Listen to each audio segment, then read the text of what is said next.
The hum of the incubator is a familiar lullaby, one I didn't ask for, one I'm forced to endure. Again, I lie here, a wrinkled, red-faced infant, newborn Lila, they call me. But inside this tiny, fragile shell, it's still me. The 17-year-old mind, sharp and furious, trapped. My eyes, though supposedly unfocused, see everything. I watch them, Dr. Richard and Margaret Chen, my parents. Their voices are hushed, a conspiratorial murmur that slithers through the sterile air of the NICU. The complications, Richard. Our reputation, Margaret whispers, her perfectly manicured hand gripping his arm. Her brow is furrowed, not with concern for the life she just brought into the world, but for the potential stain on their pristine medical practice. It's the exact same conversation. The exact same words. The ones that echoed in my ears as my previous life ebbed away. Her sigh, a soft, dismissive exhalation, is the trigger. It's like a key turning in a rusted lock and the memories flood in, sharp and agonizing. I was 17, gifted, they said, a prodigy in a family of medical royalty. But my heart, the literal muscle in my chest, was failing. A treatable condition, ironically. Treatable with an experimental surgery, one that carried risks, yes, but also a high chance of success. My parents, the renowned cardiologist Dr. Richard and Margaret Chen, proprietors of the Chen Heart Institute, weighed the options. Not for my life, but for their image. A failed case, especially one so close to home, could tarnish their legacy, scare off the wealthy clientele who flocked to them for their supposed miracles. "It's too risky, Lila," Dad had said, his voice smooth, practiced, the same one he used on patients he was subtly guiding towards less effective but more lucrative treatments. "The established protocols, they're safer." Safer for whom? I'd wanted to scream. For their damn clinic. Mom had just nodded, her gaze distant, already calculating the PR spin if the worst happened. And it did.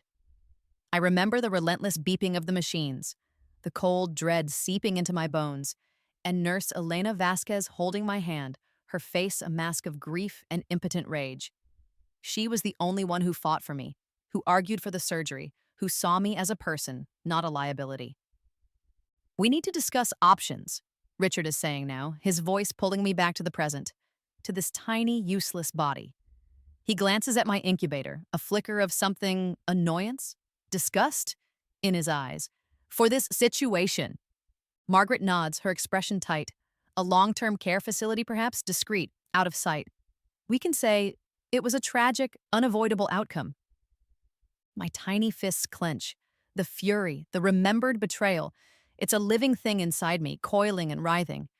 They're planning to discard me just like they let me die. Hide the imperfect child. Protect the brand. A different presence approaches. Softer footsteps. A gentler aura. Nurse Elena Vasquez. Her face is older now, lined with a few more years of fighting battles she rarely won within these hospital walls. But her eyes, when they meet mine, are the same, kind, fierce, and full of a sorrow that mirrors my own. She checks my vitals, her touch surprisingly gentle on my paper-thin skin. "Shh, little one," she whispers, her voice a balm. My enhanced infant hearing, a strange perk of this bizarre reincarnation, catches every syllable. "You're a fighter. We'll get you through this." The same protective words, the same unwavering spirit. She doesn't know. She can't possibly know she's speaking to the ghost of the girl whose hand she held as life slipped away. The girl she promised she'd find justice for. And later, during a late-night feeding, when the ward is quiet and the shadows long, Elena is there. My birth mother, Margaret, had made a token appearance, her touch cold and brief, her scent of expensive perfume alien and unwelcome. She'd complained about the hospital lighting giving her a headache before retreating. Elena hums a soft tune as she holds the bottle. Her warmth is a stark contrast to the chill Margaret left behind. I watch her. Really watch her. This is it. This is where it begins again. But this time, I'm not a helpless teenager succumbing to their neglect. This time, I know their playbook. This time, I have a plan. She looks down at me, a small, sad smile on her lips. Such alert eyes for a little preemie, she murmurs. And in that moment, I make a choice. A conscious, deliberate act. When Margaret had tried to nuzzle me earlier, I'd remained limp, unresponsive, my tiny face turned away. But now, as Elena speaks, I turn my head, just a fraction, towards the sound of her voice. My eyes, as best as an infant's can, try to focus on hers. It's a small gesture, almost imperceptible, but Elena, attuned to the slightest nuances of her tiny patience, notices. Her breath catches. "Oh," she says softly, her smile widening just a bit, a flicker of surprised warmth in her eyes. "Hello there."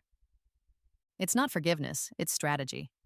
I can't speak, I can't write, I can't expose them directly. Not yet. But I can observe, I can learn, and I can subtly, painstakingly guide the one person who ever truly cared for me. My rebirth wasn't just a second chance at life, it was a second chance at justice. And this time, Richard and Margaret Chen would not see it coming. The game is on.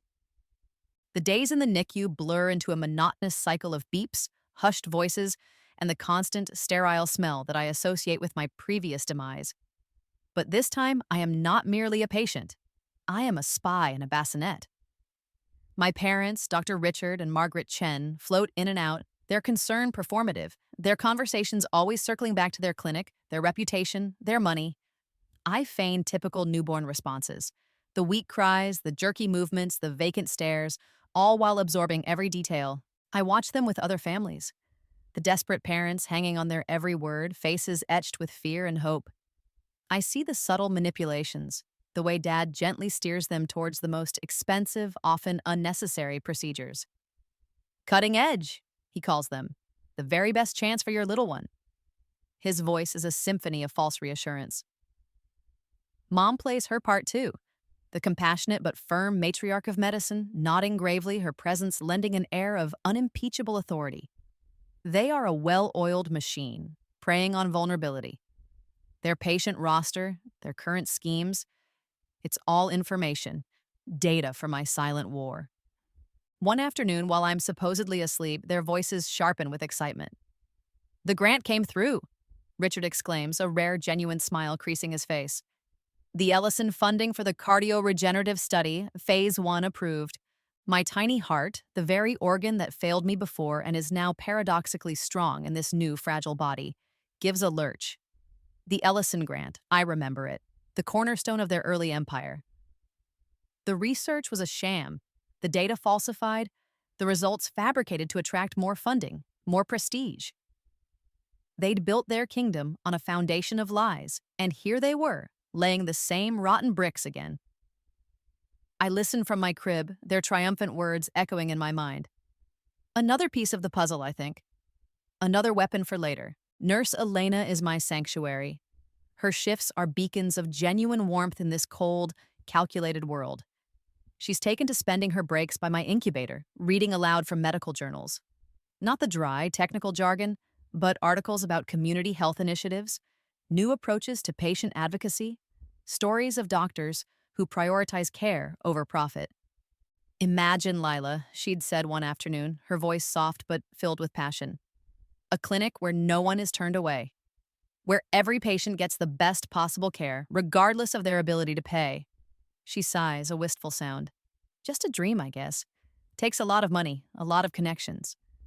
Her words plant seeds, not just for her future, but for mine, for the intricate plan taking shape in my mind.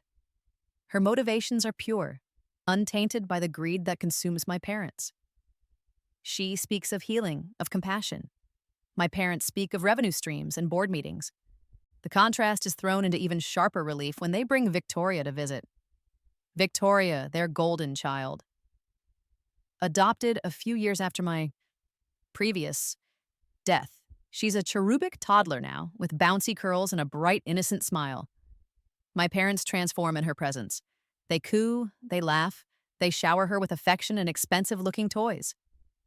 "Isn't she perfect, Richard?" Margaret gushes, holding Victoria up for him to admire. Victoria, dressed in a miniature designer outfit, giggles and claps her hands. Then their eyes might briefly flicker towards my incubator. Margaret's smile tightens. Richard clears his throat. The specialist for Lila called. He thinks a few more weeks here, then we can arrange the transfer to the Willow Creek facility. Willow Creek. I remember the glossy brochure, a long-term pediatric care center, a place to hide their inconvenient, imperfect biological child. The same dismissiveness, the same blatant favoritism that fueled their neglect before is on full display. Victoria is their public image of a perfect family. I am the secret, the flaw to be managed and concealed. It's time for my first move. It has to be subtle, something that can be attributed to the fragility of a premature infant, yet targeted enough to achieve a specific outcome. I've been tracking their schedules, their important meetings. Dad has a dinner tonight with potential donors for a new wing at the Chenhart Institute, a project that will line their pockets handsomely. As the evening shift begins and Elena is meticulously checking my monitors, I wait for the opportune moment.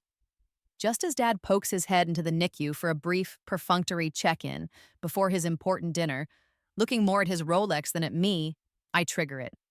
A small, controlled desaturation. My oxygen levels dip just enough to set off a soft alarm, nothing life-threatening, but enough to require immediate attention. Elena is by my side in an instant.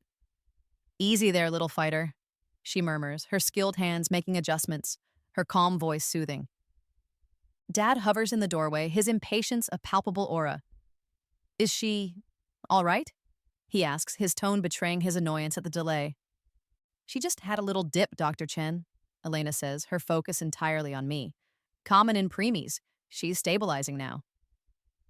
I let my levels return to normal under Elena's care. Just as quickly, when Dad, after a cursory nod, finally leaves for his donor dinner, I cause another minor fluctuation. Then another, a bit later, when Mom is on a video call with a pharmaceutical executive in her office. A call I know from their earlier hushed discussion involves negotiating kickbacks for prescribing their newest, overpriced heart medication. Each episode is small, easily managed by Elena, but they create a pattern. These spells only seem to occur when Elena is present and often, conveniently, when my parents are occupied with their financial ambitions. They require Elena to spend more time by my incubator, meticulously documenting everything. They also subtly highlight her competence, her unwavering attention. And by contrast, they underscore my parents' absence, their detachment from the daily realities of their critically ill child. Elena, of course, sees only a fragile infant needing her care. She has no idea she's a pawn, no, a queen, in a game orchestrated by the very baby she's trying to save. Her meticulous notes on my episodes, detailing the times and my parents' whereabouts, are unknowingly becoming the first threads in the web I'm weaving. It's a slow, patient strategy, played out in tiny breaths and fluctuating heartbeats. But the game has truly begun. The air in the hospital always felt thick, with a peculiar blend of desperation and detachment. For most, it was a place of healing, of last resorts. For my parents, it was their kingdom and the patients, their subjects. Some to be saved spectacularly for good press, others to be managed for optimal profit. I'm nestled in Elena's arms, a rare moment of quiet comfort outside the confines of my incubator. We're near the nurse's station, and down the hall, I see him, Dr. Richard Chen, my father, in deep conversation with a young couple. Their faces are pale, etched with worry. I recognize the look. It's the one I saw in my own mirror so many times in my past life. He's doing his concerned but brilliant routine, his voice a low, serious rumble. "The initial scans are perplexing," he's saying, his hand gesturing vaguely. "Young Leo's condition, it's not presenting as a typical cardiomyopathy.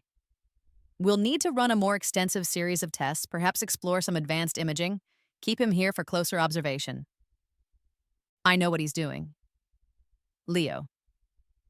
I'd overheard the nurses discussing him, a bright, energetic 5-year-old with a sudden onset of fatigue. The preliminary echo which Elena had seen suggested a straightforward viral myocarditis inflammation, treatable with rest and medication. But Dad is already spinning it into something complex, something requiring prolonged hospitalization, expensive and invasive procedures. It's the same pattern. The deliberate misdiagnosis, the dragging out of treatment to milk the insurance, to justify the Chen Institute difference. It's the very malpractice that defined my slow, agonizing decline. A cold fury settles in my tiny chest. Meanwhile, in my parents' narrative, I'm just progressing. Hitting her milestones, Margaret chirps on the phone to some society acquaintance, her voice dripping with false maternal pride. Of course, it's a long road. We're already in consultation with the Willow Creek facility. They're miracle workers with delicate cases. Delicate cases. That's me. The burden. They believe I'm just a developing infant, oblivious, a blank slate. They make their plans for my disposal, discussing the logistics of transferring me as if I'm a piece of inconvenient luggage. Their belief in my utter helplessness is my greatest asset. My counter-moves have to be subtle, almost accidental. Elena, bless her unsuspecting heart, is my conduit. She often works late, catching up on charting, her dedication far exceeding her job description. I've learned her routines. I've also learned that my parents are shockingly lax with sensitive documents in their shared office when they're rushing off to their glamorous fundraisers or important golf games. Tonight, Dad is schmoozing some local politician, angling for a zoning variance for a new private wing at the Institute. Mom is at a charity gala, showcasing her philanthropy. Their office, I know, will be empty but unlocked for a few hours. As Elena is preparing my late-night feed, I start to fuss. A genuine cry this time, a little more insistent than usual. When she picks me up, I nuzzle against her, then arch my back. A tiny, seemingly uncomfortable squirm that makes her shift her hold. It's enough. The bottle, held loosely, slips from her tired grasp and clatters onto the floor, milk splashing across the tiles. "Oh, goodness," Elena exclaims, flustered. "Clumsy me. Don't worry, Lila. I'll get another one." She settles me back in the incubator and rushes off. But the accident has a purpose. It creates a delay. It means she'll be here later than usual. When she returns with a fresh bottle, I'm cooperative for a while, then I start my true maneuver. A series of small, irritating feeding disturbances. I latch on, then pull away. I take a few sips, then turn my head, appearing to refuse the nipple. Each time, Elena patiently coaxes me, her brow furrowed with concern. "Come on, sweet girl," she murmurs. "You need your strength." This charade continues, dragging out the feeding. It's exhausting for her, I know, but necessary. Finally, well past the time her shift should have ended, she sighs. "I just need to finish your chart, little one, and then maybe you'll settle." She carries me with her to the nurse's station. Then, because it's closer and quieter at this hour, to her and Dad's shared office to use the desktop computer. Perfect. As she types with one hand, cradling me with the other, I wait. Then, another accidental jerk of my tiny body. My arm, flailing, knocks a pen off the desk. It rolls under a stack of files, teetering precariously on the edge. "Oh, for heaven's sake," Elena mutters, but there's no real annoyance in her voice. She gently places me in the crook of her arm, leaning down to retrieve the pen. As she reaches, her eyes fall on the top file in the stack. It's Leo's. And tucked just inside, visible only because the folder is slightly askew from my accidental nudge, is a printout of an internal email chain from Dad to the billing department, detailing a complex and highly questionable coding sequence for exploratory cardiac procedures, pediatric. Procedures Leo hasn't even had yet. Elena frowns. Her fingers, retrieving the pen, brush against another document, this one peeking out from beneath Dad's desk blotter. A list of pharmaceutical reps, with handwritten notes beside their names. Lunch, Dr. A, golf, Mr. B, and next to one name, weekly envelope confirm. Her frown deepens. She glances at me, then back at the documents. She's a smart woman, a dedicated nurse. She's seen things over the years, heard the whispers, but this is something tangible, something ugly. She doesn't say anything. She finishes my chart, her movements a little more tense now. She takes me back to the NICU, settles me into my incubator. But I see the look in her eyes, a new kind of disquiet. A seed of suspicion has been firmly planted. The next few days are a whirlwind, but not for me. For my parents. The parents of young Leo armed with that nagging feeling that something wasn't right, had sought a second opinion. The second opinion confirmed viral myocarditis, simple, treatable, not the complex, terrifying diagnosis Dad had been painting. A malpractice lawyer, renowned for taking on big medical institutions, was suddenly involved. The media got a whiff of the story, a prestigious heart clinic, a grieving family, a child's life mishandled. And then, as if on cue, an anonymous package lands on the desk of the head of the state medical board. It contains copies of those internal emails, the list of pharmaceutical reps with the damning annotations, and a detailed typed account of Dr. Chen's pattern of overtreating and misdiagnosing patients for financial gain. Elena, I know, wouldn't have typed it, but she might have made copies. She might have spoken to someone, a trusted mentor perhaps, who knew how to navigate these treacherous waters. I watch from my incubator, a silent observer to the storm I've unleashed. Dad is a thundercloud of fury, pacing their opulent home office. I see it on the baby monitor they've reluctantly installed, more for their peace of mind than mine, barking into his phone at lawyers, at PR people. Margaret is a ghostly figure, her face pale, her composure shattered. Their hushed, urgent conversations are no longer about my future at Willow Creek, but about subpoenas, audits, and the terrifying prospect of public disgrace. How could this happen? Margaret wails one evening, her voice raw. Who would do this to us? Dad slams his fist on the desk. Someone inside, obviously, someone with a vendetta. Their stress is a palpable thing, a delicious, dark energy that fills the room. It's the first real taste of satisfaction I've had since this whole nightmare began anew. Elena, my perfect, unwitting instrument of justice, is safe. No one would suspect the dedicated nurse, the one who only ever showed compassion. They're looking for a sophisticated enemy, a rival, a disgruntled former employee. They never once look at the tiny, helpless infant in the incubator, the one who sees everything, the one who remembers, the one who is patiently, meticulously taking them apart piece by piece. The retribution is just beginning. The fallout from the Leo case and the anonymous tip to the medical board sends tremors through my parents' gilded world. Their desperation is a raw, ugly thing, and it doesn't take long for it to curdle into something vindictive. Margaret, in particular, seems to unravel with a chilling speed. Her paranoia latches onto Elena, the nurse who was always too dedicated, too observant. It's her, Richard. I know it is. I hear her hiss one night, her voice a venomous whisper on the baby monitor. That Vasquez woman. She's always lurking, watching. She's trying to destroy us. Don't be ridiculous, Margaret, Dad snaps back, though his own voice lacks conviction. She's a nurse. What could she possibly gain? She's jealous. She's always been. Of our success, of what we've built. It's a familiar script. In my past life, when Elena had tried to raise concerns about my declining health, about the refusal to consider the experimental surgery, Margaret had orchestrated a similar campaign: slander, rumors, attempts to discredit her professionally. Now history is attempting to repeat itself. I'm in my incubator, supposedly dozing, when Margaret makes her move. It's late, the NICU quieter. She slips in, thinking she's unobserved. She heads straight for the nurse's changing room, a small, rarely used vial of a controlled pain medication palmed in her hand. She's going to plant it in Elena's locker, frame her for drug theft, a career-ending accusation. But I'm not dozing, and I'm not just a passive observer anymore.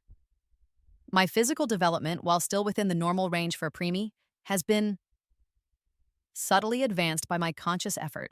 I can't walk or talk, but I can control my tiny limbs with more precision than they realize.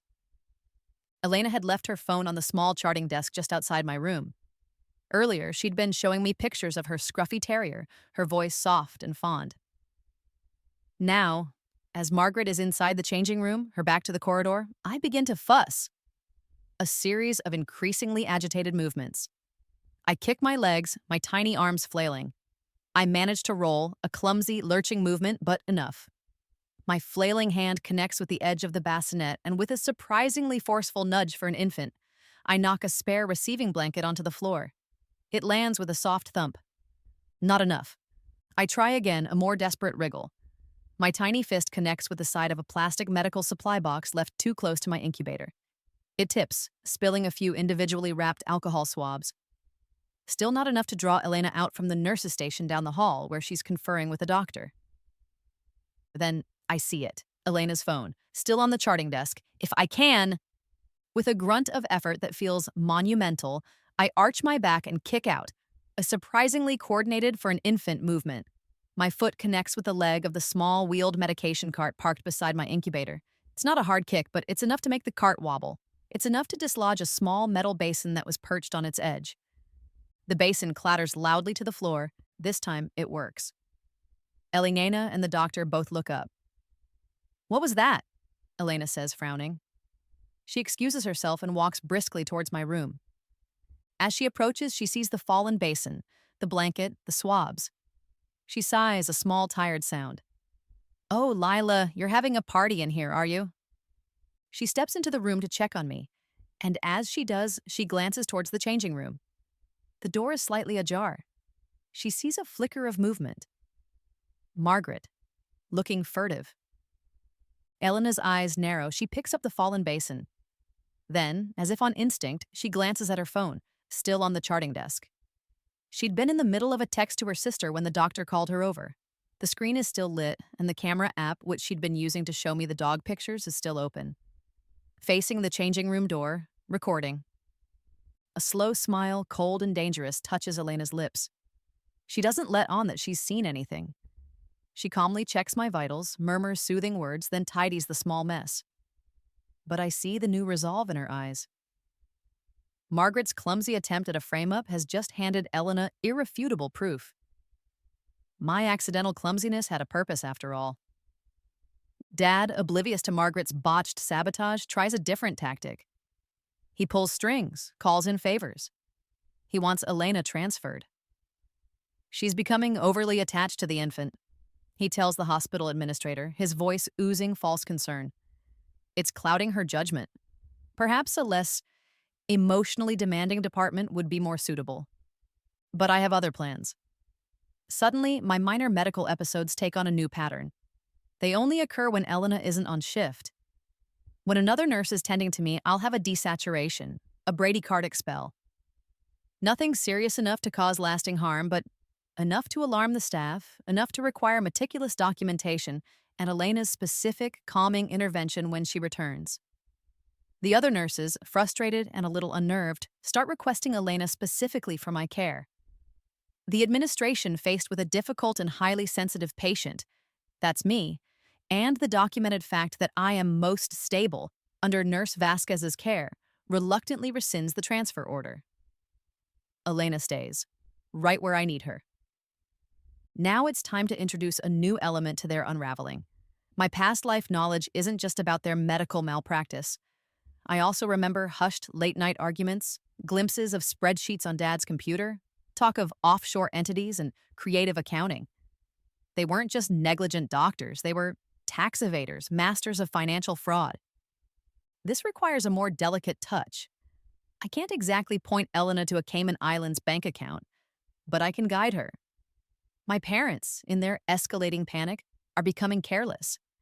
They're having more hushed, frantic meetings in their office, sometimes leaving files strewn on the desk when they rush out.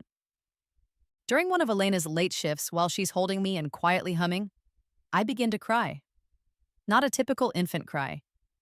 This one is specific, a high-pitched, inconsolable wail that I only produce when I'm near their office. Elena tries everything rocking, a pacifier, checking my diaper. Nothing works. The moment she walks away from that end of the nurse's station, I quiet down. The moment she walks back towards their office, the wailing starts again. "What is it, little one?" she murmurs, perplexed. "What's got you so upset over here?" She paces, trying to soothe me, and as she passes their open office door, they're both out at yet another emergency meeting with their lawyers, I stop crying abruptly. I even manage a small gurgling sound that could almost be interpreted as contentment. Elena stops, looks into the dark office, then back at me. I stare pointedly towards Dad's desk.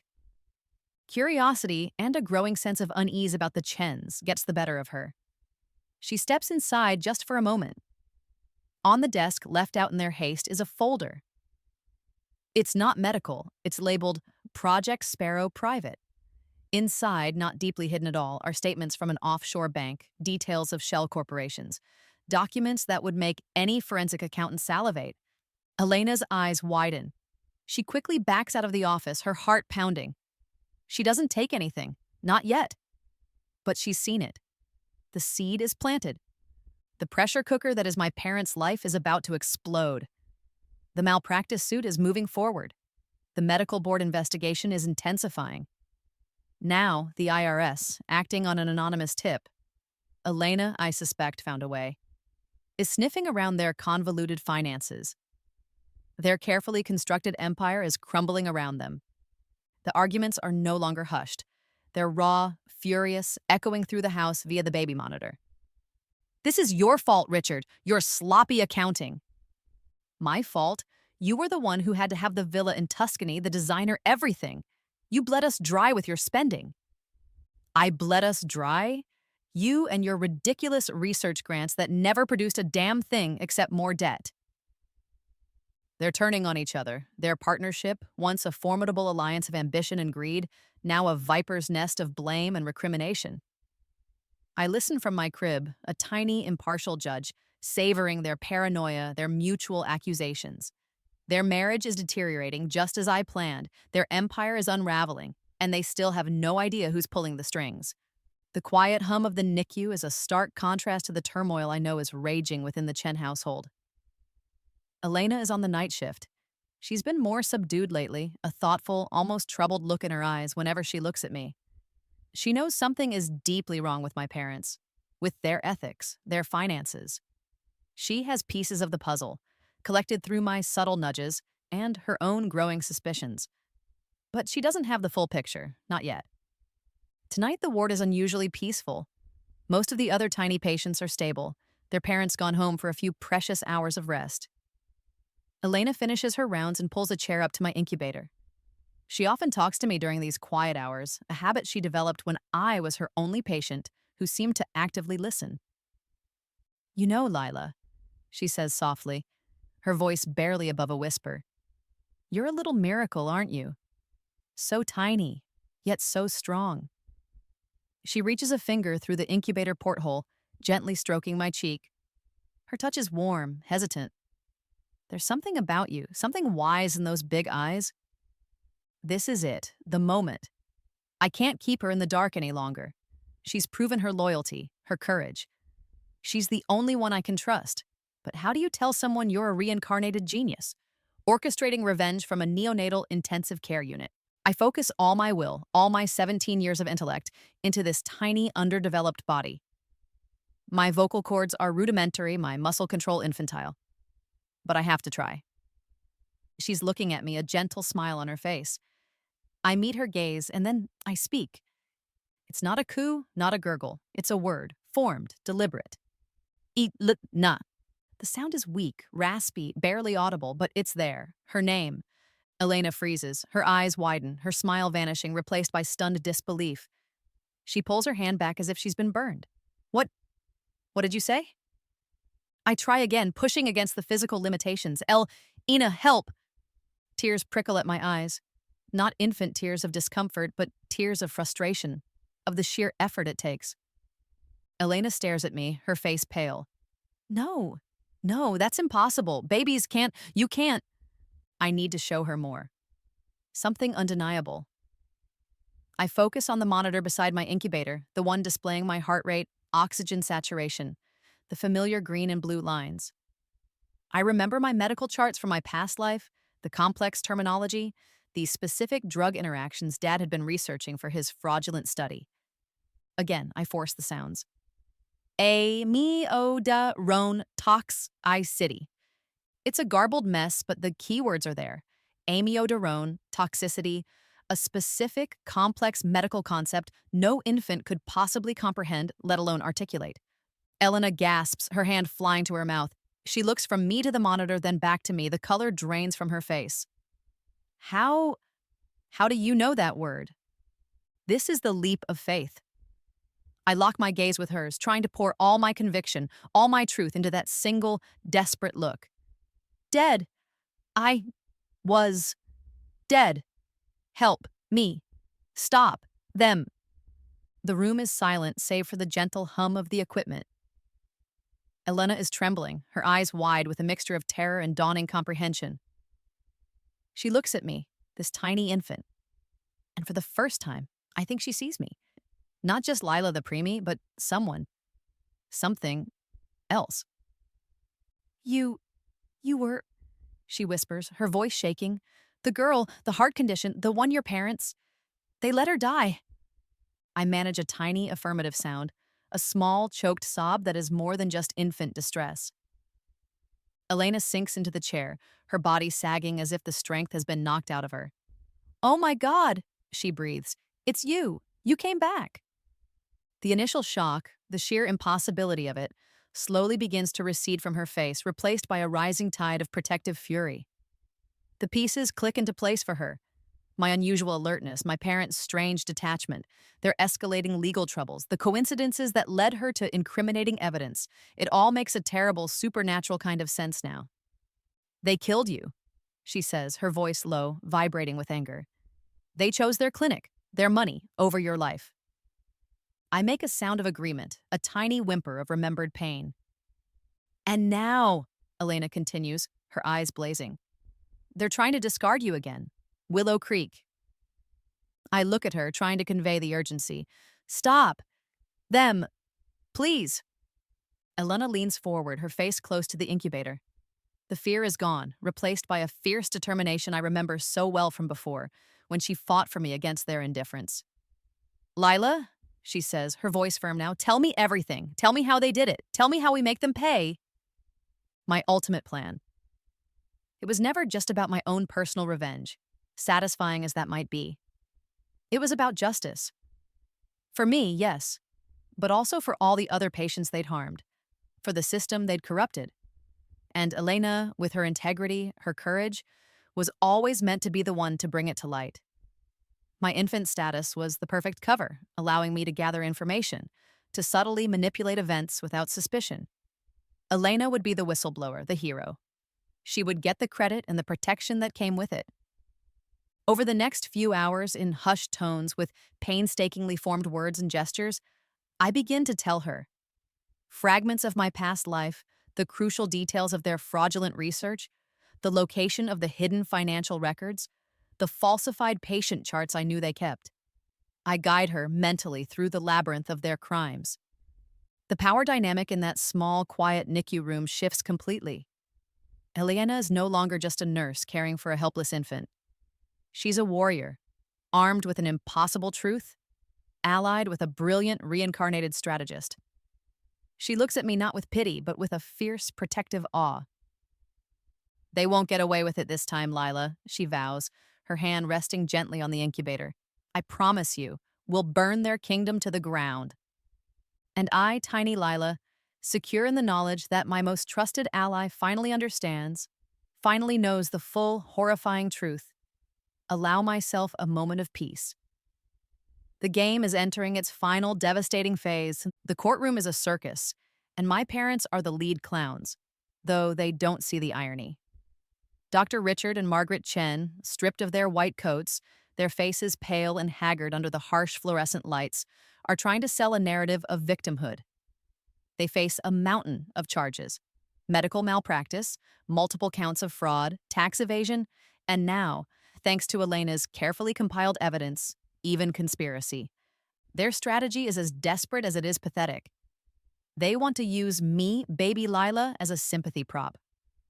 Their lawyer, a slick, expensive shark, paints a picture of devoted parents, hounded by a vindictive nurse in a tragic, unavoidable medical situation with their newborn.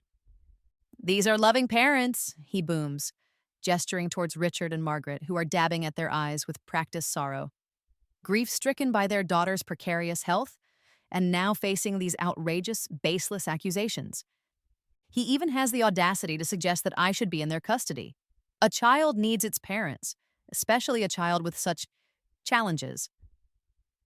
I'm present in the courtroom, a tiny, silent observer in Elena's arms.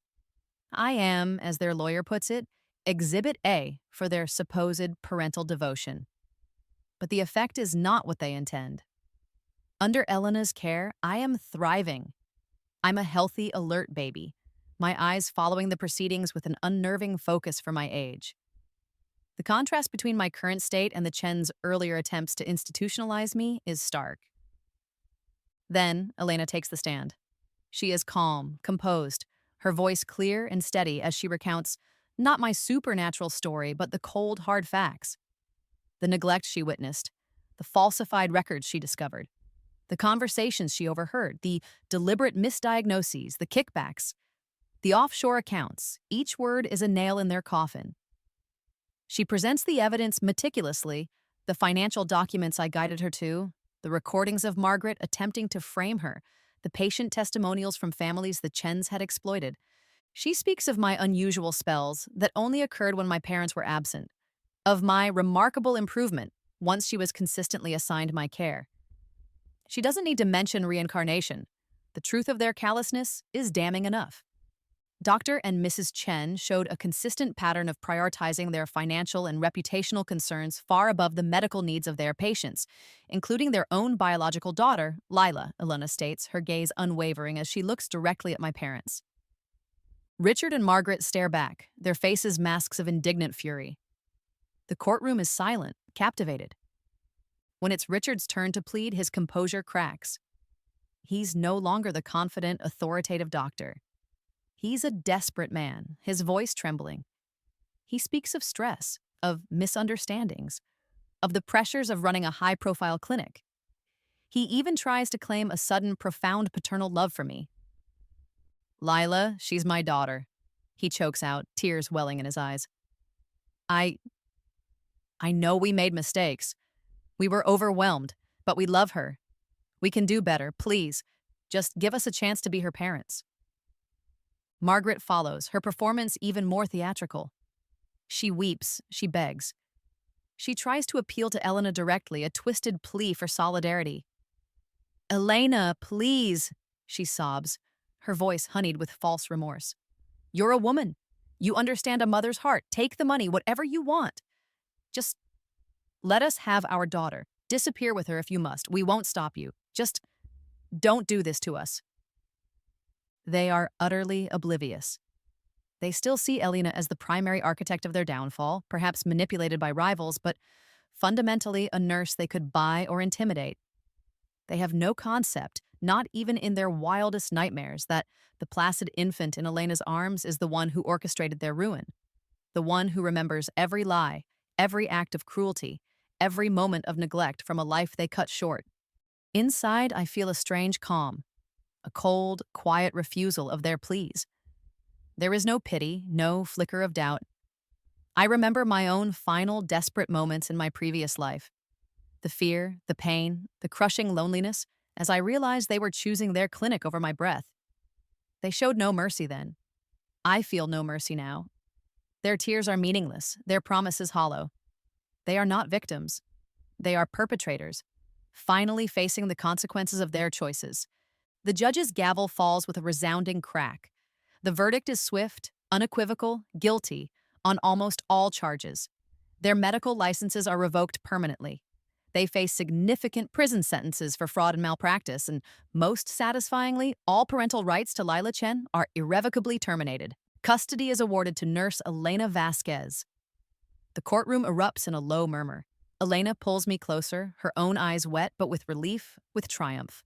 The judge even commends her, praising her courage and integrity in exposing such deep-rooted medical corruption.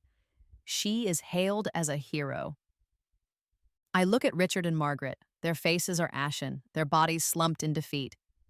Their empire, built on lies and suffering, has crumbled to dust. Their adopted daughter, Victoria, I later learn, is sent to live with her maternal grandmother, shielded from the toxic fallout of the Chen dynasty. It is done. Justice, cold and precise, has been served. My rebirth, my strange, impossible second chance, wasn't just about survival. It was about this moment, the reckoning. And as Elena carries me out of the courtroom, away from the wreckage of my former life, I feel not hatred, not even a vengeful glee, but a profound, weary sense of closure. The cycle is broken. 1 year later. The sterile scent of the hospital is a distant memory, replaced by the aroma of baking bread, and the faint, sweet smell of lavender from the garden.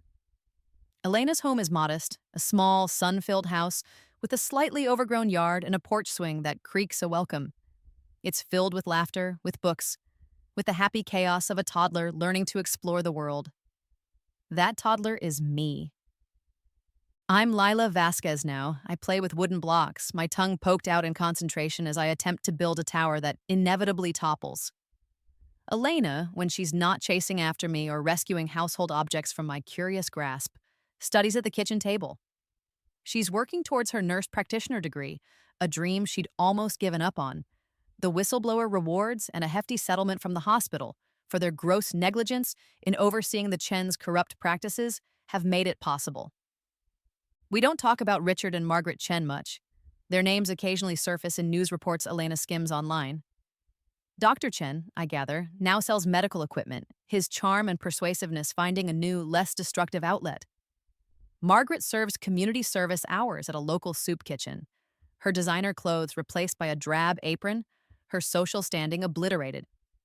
Victoria, their golden child, is reportedly thriving with her grandmother, away from the scandal that engulfed her adoptive parents. I feel a strange detachment from their fate. They are characters from a previous chapter, a story that has reached its conclusion. My own transformation is more profound than just a change of scenery or surname. I was a brilliant teenager, yes, but also unloved, a pawn in my parents' ambitious games, ultimately a sacrifice to their greed. I died alone, my potential snuffed out by their cold calculations. Now I am a cherished child. I am surrounded by genuine maternal affection, by a warmth that thaws the last vestiges of the ice that had encased my previous heart. My rebirth, my second chance, it gave me something far more valuable than revenge. It gave me the chance to experience real family, real love. The intellect is still there, a quiet hum beneath the surface of toddler explorations. I understand far more than I let on, but there's no need for subterfuge anymore. No need for intricate plans or whispered manipulations. I can simply be. Evenings are my favorite. Elena, tired but content after a day of classes and clinicals, will sit with me in the big, comfy armchair in the living room.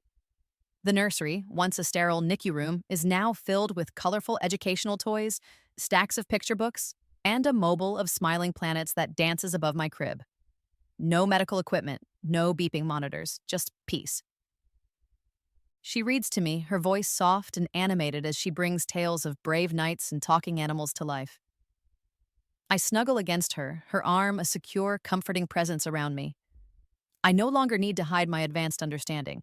I can point to the pictures, babble my appreciation, and simply enjoy the uncomplicated joy of being a child, protected and valued for my mere existence. Tonight she's reading a story about a lost star finding its way home. As the story ends, she closes the book and kisses the top of my head. Her scent is of soap and gentle exhaustion, a comforting, familiar aroma that means safety, that means love. "Sleep now, my little star," she whispers, her voice thick with affection. I look up at her, at this woman who fought for me, twice, in 2 different lives. The woman who saw beyond the dying teenager, beyond the helpless infant, and recognized a soul in need. As I drift off to sleep, cradled in her arms, my last conscious thought is one of profound, quiet gratitude. My supernatural second chance hadn't just allowed me to right the wrongs of the past. It had led me to my real mother, not the woman who gave birth to me, but the one who chose to love me, to fight for me, to cherish me when it mattered most. This new dawn is peaceful, and for the first time in either life, I feel completely, unequivocally home.